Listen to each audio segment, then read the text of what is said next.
I'm going to go for it. Oh, okay. hi. Hey, fella. Oh, Chatting. please. Do you know how I share the screen? Do you know how I do?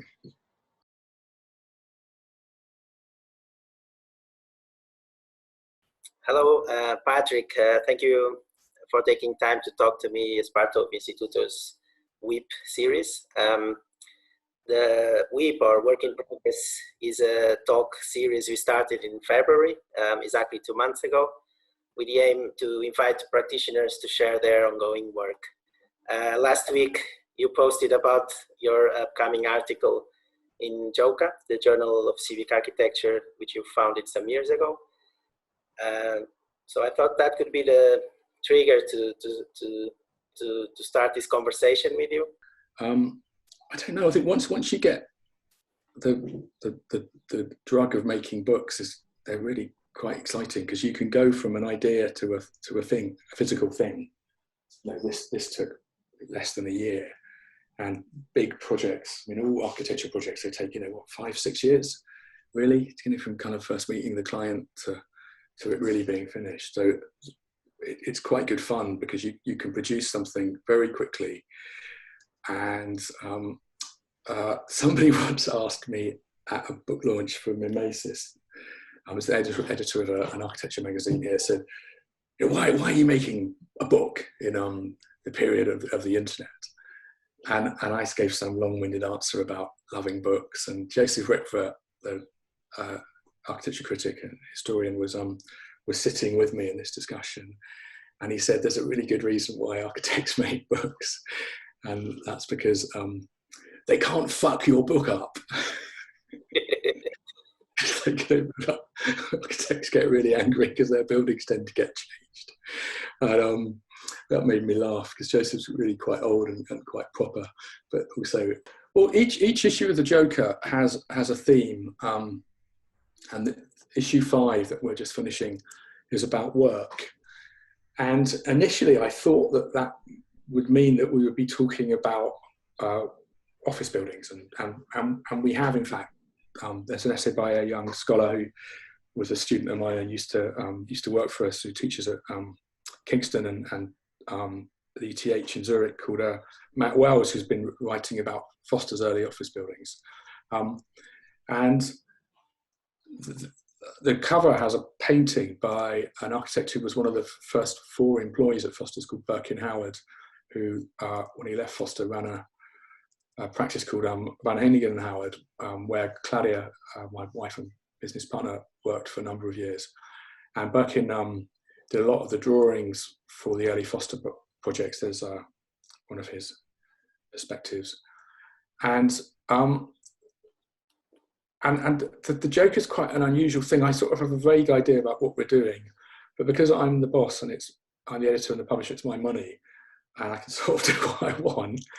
I don't really feel the pressure to be absolutely didactic about what we're doing, and so conversations with people tend to change what we're talking about. And suddenly I realised that when I was talking to Birkin, I thought I'd be talking to him about architecture. I realised we were actually talking about drawing and the different ways of drawing, making drawings that he did in different offices. So you can see on the screen here, that's one of his drawings for the regional competition drawings for presentation was for the Hong Kong Shanghai Bank, and the type of drawings that you see that architects used to do in the 70s and 80s, and then what he does now, which is partly landscapes of work. So they're bridges and factories and military buildings. You see here, there's I think this is part of a grain works. And so that got me thinking about drawing, and in fact the conversation with Birkin Howard became about the role of drawing in architecture and how you think and how you communicate, and what you're trying to communicate and why. And if you remember, in 2013, David and I spent a long weekend in Porto. This is kind of after we'd been kind of teaching there, so it felt like a guilty pleasure to just go, and without 20 odd students and the pressure of having to kind of set a curriculum to just go and look at things. And David took a series of photographs and didn't really have a purpose in mind about what we were going to do with them. And I can't really explain why. It just sort of came into my conscious mind that there was something going on at FALP whereby the relationship between the architecture in the city, and between the School of Architecture and an idea of the city, hadn't really been discussed by anybody. And it had struck me a long time ago that the campus could be seen like a sort of microcosm of the city. It has a series of villas open to a view of ultimately of the Atlantic Ocean, and but to the south side of the Rio Douro and the port wine lodges, and it seems to kind of grow out of the topography of the site, and has a series of thresholds.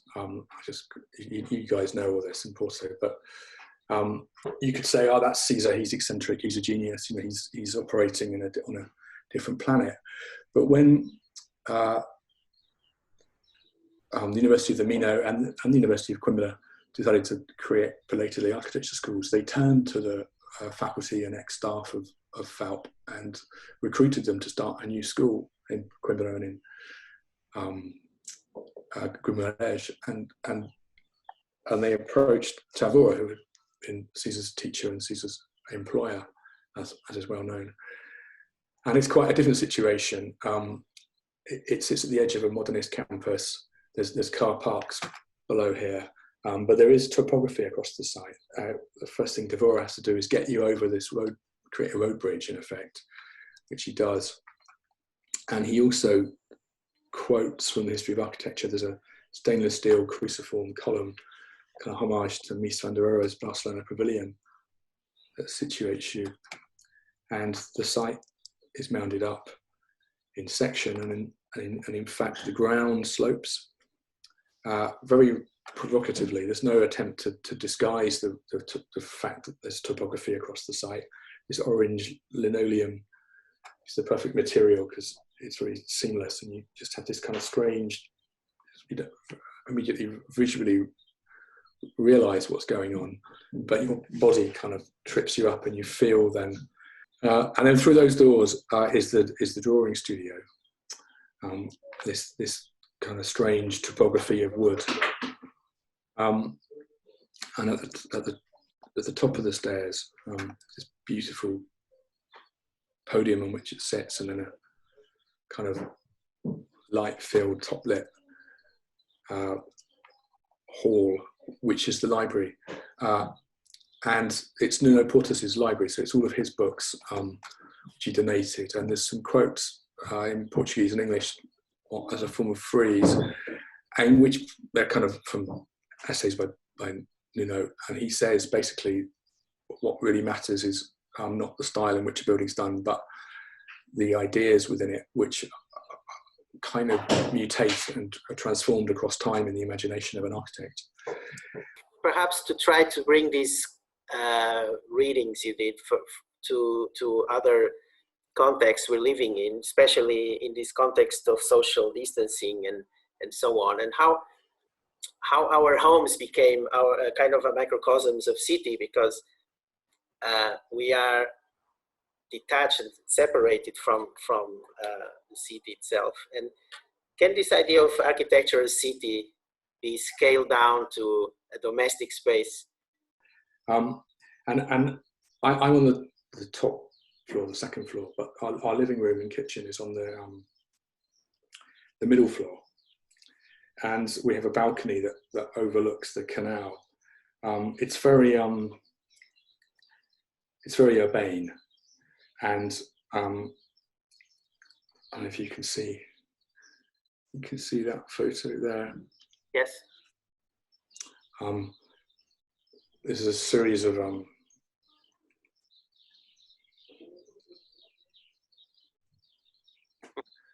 openings that we created in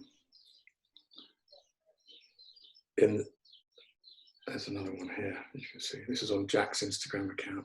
I've got a dog Instagram account because I'm so sad. Can you see there? Yep. There's a series of openings in a wall at first floor, which in effect are creating a kind of loggia. And Stephen Bates, Professor Stephen Bates, remarked recently that it was a kind of urban public space. And it's the space where we sleep downstairs, our children sleep upstairs, and we have a home office. And the point where everybody comes together that's public is on the first floor, where we eat and cook and socialise. And that works very, very well in this circumstance. Obviously, Valentine's 14 in a few weeks' time, and Lottie's almost 12, so we're starting to have teenagers in our house. So the idea that they can be separate and make as much noise as possible they want, and we're separate from them, but we're forced to come together, is one reason for moving to the house, and one reason for doing what we did to it. But if you remember, in Mimesis, Peter Carl wrote an essay, which I think I should probably put on the internet because we should share it with the world. It's called Civic Depth. It's got this really great idea. Peter basically says, it is common to oppose public with private, and the use of figure field plans by architects and planners suggests that public is outdoors and private is indoors. Accordingly, urban life is often wrongly understood to prevail between these two modalities. In fact, there is very little of a city that is purely private, perhaps the domestic toilet, or WC. This is even truer of the cities of less developed countries. We should think in terms of a spectrum of public situations that penetrate the whole of urban life. Firstly, domestic affairs should not be thought of as a refuge from the urban conditions, but part of them. Beyond family politics, which are never simple, we meet our neighbours in living rooms, kitchens, doorways, yards, and streets. At the next level of public meeting, we encounter friends, colleagues, and new acquaintances at pubs or cafes, at clubs and associations, and at places of work, which range from hair salon gossip through shop floors and offices to boardrooms. At the most ceremonial level, therefore, the most profound in terms of civic self-understanding, at least potentially, would fall law courts, parliaments, and religious settings, when they're not simply flows of anonymous individuals commuting or shopping or lost in their mobile phones. Crowds offer ephemeral moments of intensity, rallies, marches, sit-ins, riots, and events like football matches or New Year's fireworks. However, it is the deeper institutional structure of public involvements that accounts for the persistent civic ethos. This ethos is not the wandering and relaxing under blue skies, favoured in the architectural renderings of public space by architects and developers, but proper involvements, conflict, negotiation, accommodation, collaboration. And so what Peter has sort of presaged, if you like, is a kind of understanding of the interpenetration of the public and the private